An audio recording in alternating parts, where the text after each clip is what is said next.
വിശുദ്ധ ലൂക്കാ എഴുതിയ സുവിശേഷത്തിൽ നിന്ന് 1-ാം അധ്യായം 46 മുതൽ 56 വരെയുള്ള തിരുവചനങ്ങൾ. മറിയത്തിൻ്റെ സ്തോത്രഗീതം. മറിയം പറഞ്ഞു, എൻ്റെ ആത്മാവ് കർത്താവിനെ മഹത്വപ്പെടുത്തുന്നു, എൻ്റെ ചിത്തം എൻ്റെ രക്ഷകനായ ദൈവത്തിൽ ആനന്ദിക്കുന്നു. അവിടുന്ന് തൻ്റെ ദാസിയുടെ താഴ്മയെ കടാക്ഷിച്ചു. ഇപ്പോൾ മുതൽ സകല തലമുറകളും എന്നെ ഭാഗ്യവതി എന്ന് പ്രകീർത്തിക്കും. ശക്തനായവൻ എനിക്ക് വലിയ കാര്യങ്ങൾ ചെയ്തിരിക്കുന്നു. അവിടുത്തെ നാമം പരിശുദ്ധമാണ്. അവിടുത്തെ ഭക്തരുടെ മേൽ തലമുറകൾ തോറും അവിടുന്ന് കരുണ വർഷിക്കും. അവിടുന്ന് തൻ്റെ ഭുജം കൊണ്ട് ശക്തി പ്രകടിപ്പിച്ചു. ഹൃദയവിചാരത്തിൽ അഹങ്കരിക്കുന്നവരെ ചിതറിച്ചു.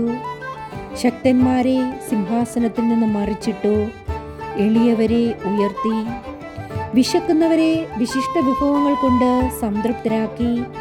സമ്പന്നരെ വെറും കൈയോടെ പറഞ്ഞയച്ചു.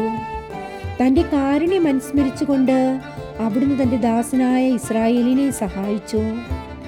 നമ്മുടെ പിതാക്കന്മാരായ അബ്രാഹത്തോടും അവരുടെ സന്തതികളോടും എന്നേക്കുമായി ചെയ്ത വാഗ്ദാനം അനുസരിച്ച് തന്നെ മറിയം അവളുടെ കൂടെ 3 മാസത്തോളം താമസിച്ചു.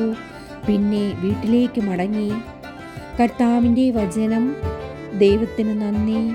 ആമേൻ.